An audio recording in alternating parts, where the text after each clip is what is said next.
Queridos hermanos, como decíamos al comenzar la Santa Misa, un día grande, un día en que le podemos pedir a la Sagrada Familia que nos ilumine a cada uno de nosotros para ver en qué aspectos concretos podemos mejorar nuestra propia vida familiar para parecernos cuanto más mejor a Jesús, María y José.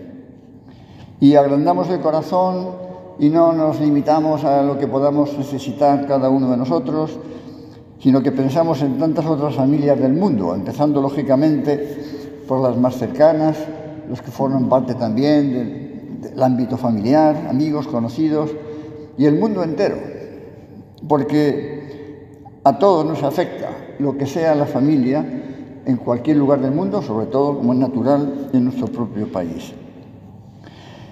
Siempre, y quizá se podría decirlo, a lo mejor con más intensidad en estos tiempos nuestros, una gran parte de la misión evangelizadora que la Iglesia debe transmitir al mundo tiene que ver con la formación de verdaderas familias cristianas, que han de ser esas iglesias domésticas, como se suele decir, que debe ser la familia cristiana, una iglesia doméstica, es decir, el lugar en el que los hijos aprenden no solo las primeras palabras, sino también los primeros rudimentos de la fe. La transmisión de la fe de unas generaciones a otras está directamente relacionada con la familia. Cada uno tendremos, como es natural, nuestra propia experiencia y tendremos muy vivo, ¿no?, en la mente y en el corazón, pues tantas cosas, tantos momentos importantes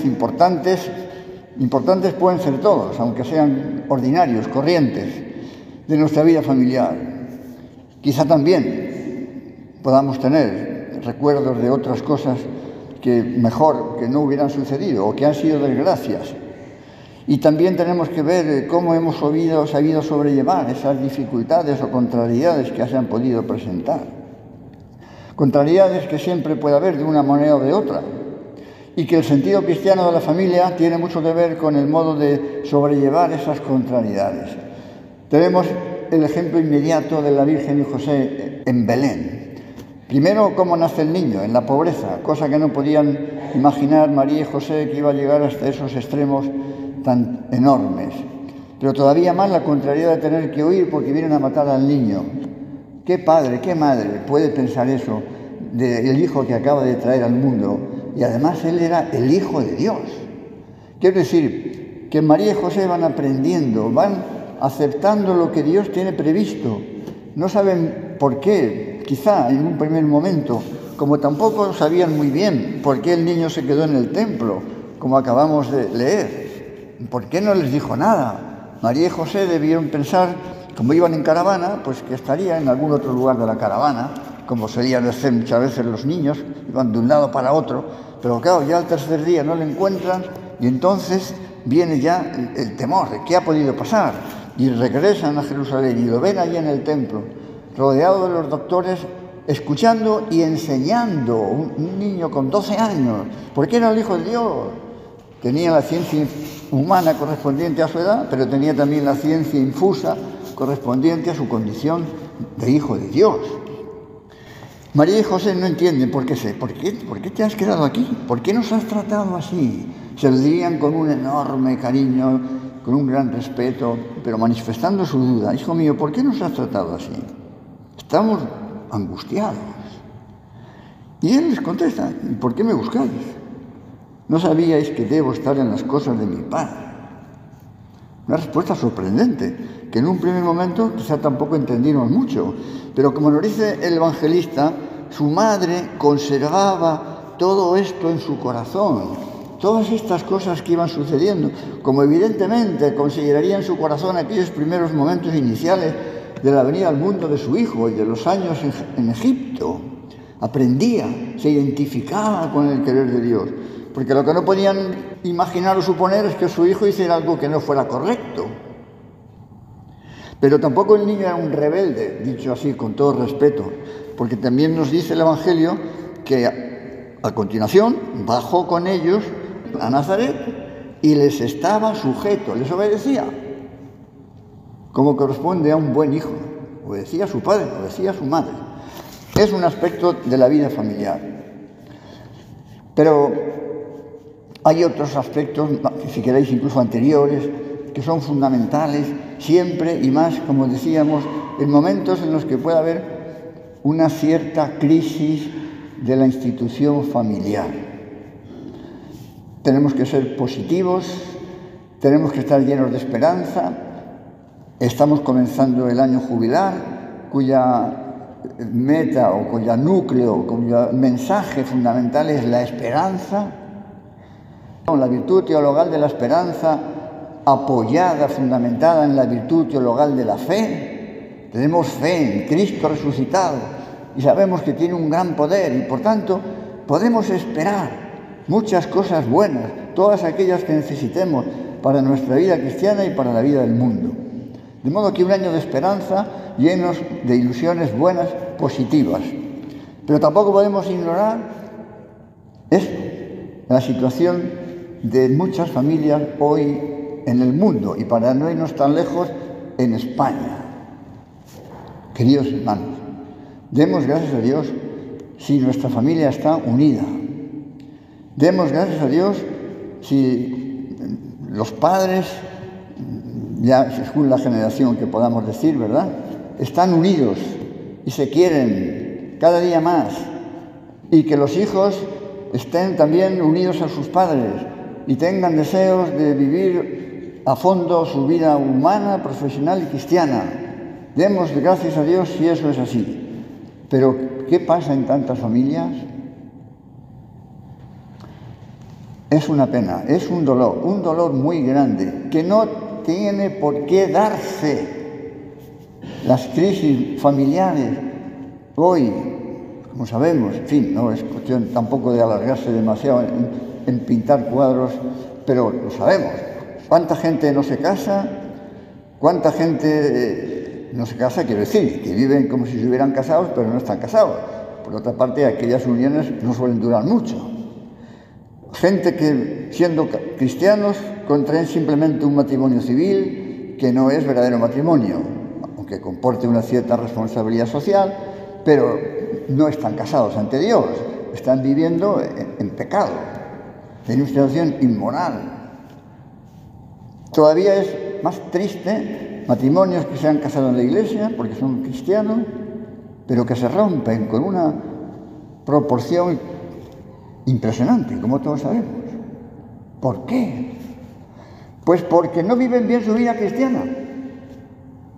Está demostrado que la causa de fondo que más lleva al divorcio es que muchas veces ese hombre, esa mujer, uno o los dos, en la práctica viven como si no fueran cristianos. Esos son los que se divorcian. Han perdido las convicciones morales. No se esfuerzan por ser fiel el marido a la mujer al marido. Incurren mucho más fácilmente en situaciones extramatrimoniales, que tantas veces son la causa de la ruptura matrimonial. No acuden a pedir perdón a Dios, confiados en que pueden recomenzar, convertirse, mejorar. No se dan cuenta que se han casado para siempre y que el matrimonio no lo puede romper nadie. El divorcio es como un engaño, porque siguen estando casados ante Dios, ante la Iglesia, ante su propia conciencia, aunque se autoengañen. Si los hombres y mujeres viven de cara a Dios, los pequeños problemas matrimoniales que pueda haber, o a veces no tan pequeños, se superan. Lo demuestra la estadística. Y esos matrimonios son además mucho más alegres y mucho más fecundos. También la baja natalidad. ¿Por qué la baja natalidad? A veces habrá algún motivo económico, pero los motivos de fondo son otros. Que falta generosidad, que falta confianza en la providencia de Dios, que hay que vivir las relaciones matrimoniales abiertas a la vida, que nunca la anticoncepción es lícita, como nunca el divorcio es lícito. Qué gran tarea tenemos que hacer los cristianos en el mundo. No vamos a dar lecciones, no vamos a ponernos de ejemplo, pero tenemos que ser ejemplo. que vean familias que se quieren, que tienen problemas, pero los superan, los llevan juntos. La unidad da mucha fuerza, la confianza en la providencia de Dios da mucha fuerza, la oración da mucha fuerza. Se santifican las dificultades, como santificaron María y José, esas contrariedades no pequeñas. Transmiten a sus hijos la enseñanza principal, que es saber para qué están en el mundo. Tienen que aprender muchas materias en el colegio y en casa, pero tienen que aprender sobre todo, como decía el Papa Benedicto XVI, para qué están en el mundo, porque si no, lo demás son herramientas que se las pueden utilizar para el bien o para el mal. Queridos hermanos, esto podría alargarse mucho, como podéis comprender, pero en fin, que pensemos, que contribuyamos a esta gran necesidad del mundo, porque por otra parte, los países, independientemente de un desarrollo cultural mayor o menor, independientemente del desarrollo económico mayor o menor, para que el país, cualquier país, vaya adelante, hacen falta que las familias se quieran, estén unidas. Porque si no, fijaros, a esa plaga del divorcio habría que añadir la plaga del aborto. Ayer Herodes, los Herodes de nuestros días, las legislaciones herodianas, o los que practican el aborto prostituyendo su profesión médica, o esas madres solteras habitualmente, quizás no sepan bien lo que hacen, quizás se autoengañen pensando que aquello no es una vida humana. Eso es gana de engañarse tontamente, ¿no? Desde la concepción, una nueva vida humana independiente del padre y de la madre. Eso no es una cuestión de fe, es una cuestión de la más elemental biología, que lo sabe un niño de 13 años, y menos también. Queridos hermanos, muchas cosas grandes dependen de nosotros. Los abuelos, pues los abuelos hoy no pueden tomarse vacaciones, digo cariñosamente, porque tantas veces tienen que compensar la transmisión de la fe a los nietos, el apoyo a los hijos para que sean fuertes, tantas cosas. Que la Virgen Santísima nos ayude, que San José nos ayude para hacer un gran bien en el mundo que vale la pena. Que así sea.